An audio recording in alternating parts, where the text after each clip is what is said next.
Hi my loves, welcome or welcome back to my channel, and today we're going to be starting a new series and it's called Love the Skin You're In. I am super excited about this. I love skin. As a makeup artist, you all know that the first thing I talk about, skin is my canvas. That is where I play. That is what I bring to life. And so today we're going to be starting a series on skincare, creating a skincare routine. We're going to be exploring skincare tools, skincare products, all that good stuff. So stay tuned as we delve into loving the skin that we're in. And the very first part of the series is creating a skincare routine. So I'm here with my trusted faithful notes because knowledge is power, information is key, and I believe that when you have information you can make a very informed decision. And so I'm here to share the little bit of information that I have gathered over the years and in research and all of that to ensure that we have a clear understanding of how our skin works and how it functions, so that way you'd understand why it's important to have a skincare routine, a proper skincare routine. So we're going to deal with the skin's barrier first and foremost. Our skin's barrier is the outermost layer of our skin known as the stratum corneum. So you see, you're learning something. Hit a like if you knew that, or leave a comment if you didn't, and let's just have some fun with discussing that part of it after any comments. So our skin has three main layers. The first or deepest layer is known as the hypodermis. This layer is made up of fat and tissues. Now this is the layer that we don't see. This is the layer that we hydrate and we nourish from the inside. This is the layer of the skin that we probably didn't even know existed.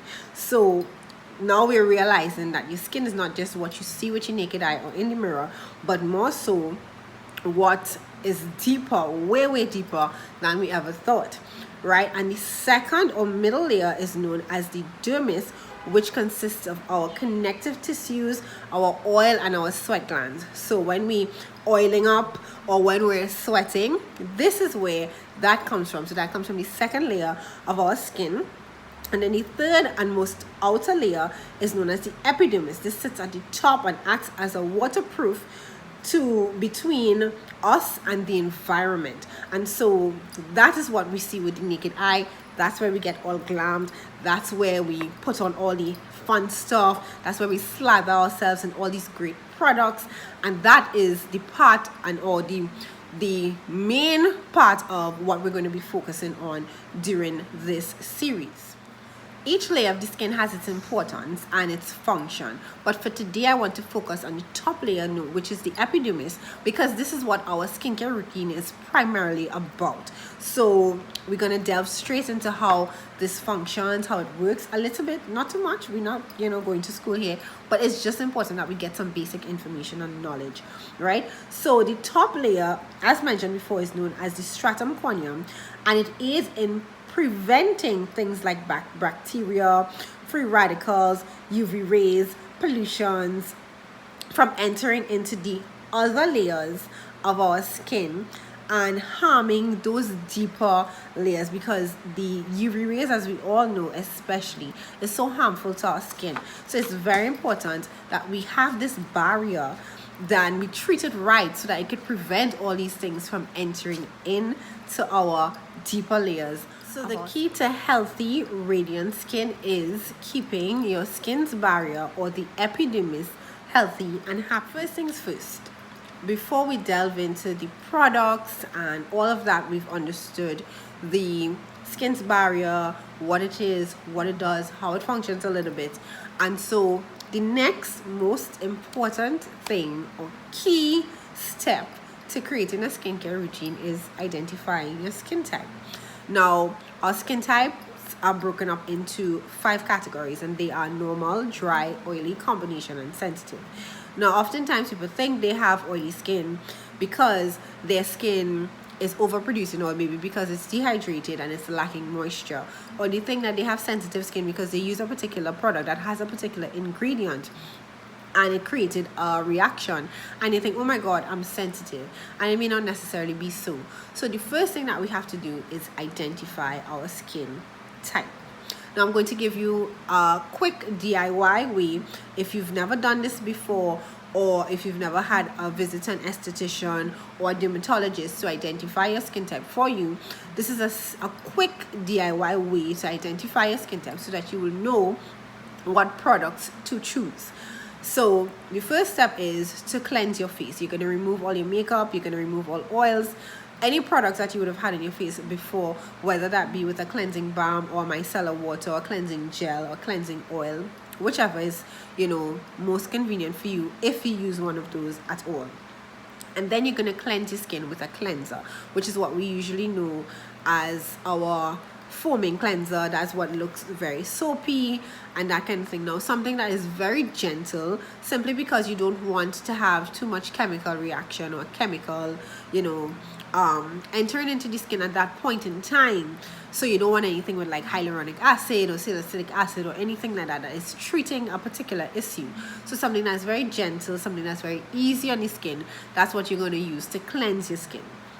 After that, you're going to pat your face dry. Now, you're not going to rub and, aggravate your skin or agitate the skin too much, because you want to have, the least amount of irritation on the skin when doing this. So you're going to pat dry, whether it's with a paper towel or a clean towel, clean white towel, a face towel preferably, and you are going to sit for an hour. Now, I would advise that you take a photo of your face immediately after patting it dry, so you have an idea of what your skin looks like at that point in time. After an hour, you can, sit, finish, watch this video, so that kind of vibe, and you allow your skin to act as normal as possible. So you're not going to be going and doing any exercise, any cooking, any heavy set of work, because you want your skin to come back to its normal state. Now, after this, you're going to be looking at the areas of your face. So your T-zone, your outer perimeters, all of these different areas of your face. When you are ready to take your results, this is what you're looking for to see whether or not you do in fact have you fall into any of these categories. So if it is you find your entire face is oily, now you should take a photo of this after as well, so you can do a side-by-side comparison as well, right? You're going to look at your entire face. So if you see oiling around the entire face, your T-zone, everywhere, you're seeing oil protruding in your forehead, on your cheeks, all over, then you know that you definitely have oily skin. If you see that you're just oiling in your T-zone, but the outer perimeter seems normal or more on the dry side, then you know that you have some degree of combination skin. If you realize that you have a lot of dryness all around your skin, like me, I am a dry skin girl, and you see like a lot of dry patches, especially, in these areas and your forehead and whatnot, you would know that you're more dry skin. And if you don't see any of these things, and you see that your pores are blossoming, and you see there's perfect elasticity and all of that good stuff, then you know that you have normal skin. Now, if it is you find that every time you try to cleanse your face, or the slightest product, or even with this very gentle cleanser, you found that you had irritation in your skin, is easily bulbed, with any sort of flare ups or anything like that, then you know that you probably have some degree of sensitivity. And I would suggest for you that you go to a dermatologist or an esthetician, where you can get some professional guidance and consultation to treat with your skin. The second step in creating your skincare routine is to know where you are in your life. So whether that be pregnancy, whether that be, preteen, when you're just entering into your puberty phases, or if you are postpartum, or if you are premenopausal, things like that do impact your skin and the way it functions. And that is very important, that we know sometimes even what we use at particular times of the month. So it's important to identify, I have this particular issue at this particular time of the month. Our menstrual cycle impacts the way our skin functions and operates at every particular stage, whether we are ovulating, whether we are on our menstrual cycle, or whether we are post-menstrual cycle. Those things play a very play a very important part, as a matter of fact, in our skin and the way it functions and our skincare routine. So sometimes we may actually have to have multiple products to use during certain times of the month. Step number 3 is to know your skin issues and know your skincare goals. So you must identify, okay, I have this issue, whether it's acne prone skin, whether it's, hyperpigmentation, whatever it is, whether it's dryness, whether it's open pores that you're trying to manage. Now, you can't really get rid of open pores because your skin has pores, and your pores, do in fact gonna show itself at certain times depending on what you're doing. They're not necessarily opening, but they do seem enlarged at times. So it depends on what you're looking at and what your goal is. So this way you will track. Firstly, it will determine the products that you choose, and then you can track your progress as you go along, and you will know what you're looking for. So your skin, yes, we want to have glowing skin, or maybe it's for hydrated skin, or these different things. So you must have your skincare issue that you want to deal with, but you must also have a goal that you want at the end of a particular period of time. So you want to see in 3 months time. That way you can also identify whether the products are working and doing what it's supposed to do. So that way you know for sure, listen, I can continue with this product, or I need to change this product. And we're going to definitely get into how often you should change products and how long you should give a product to work before changing it. So all of these things are so important to note, because sometimes we think in a week time we should see some progress, when in truth and in fact we have to give it 6 weeks. So all of these things are so important to identify first before delving into, oh my God, this is not working. And number 4 is keep it simple. I cannot emphasize that enough. Keep it simple, but keep it consistent. I think that is what is key here. A lot of times we want to get a 10-step, 20-step. We see this one, try this, and we see so many different things available that we want to have in our routine and in our collection and in our arsenal, that we lose focus of keeping consistent. And sometimes keeping it simple is the best thing that you can do for your skin. Now, if you ask any skincare guru, they're gonna tell you that when they started off very simple. When they started off, their collection was very simple. Budgets, even information and knowledge on products and what to use, when to use it, they would not have had these things before. And a lot of times they go through a lot of trial and error before they actually find products that they're most comfortable with. And so they didn't start off with 10 steps of products, or they didn't start off with all the fancy things that they have. They started off with a goal. They started off with an issue and a goal that they wanted to target, and that is what introduced all of these products that you would have seen. So my friend, sis, as much as it is a goal to get ourselves snatched and together for 2022, keep it simple. My suggestions, I'm referring to my notes here. For the morning time, we want to keep it, about 6 steps. If it is, you need to put a number, right? So we're gonna have our cleanser, our toner, our eye cream, our moisturizer, SPF, and lip balm. Please do not neglect our lip. And for the evening time, again, keep it very simple.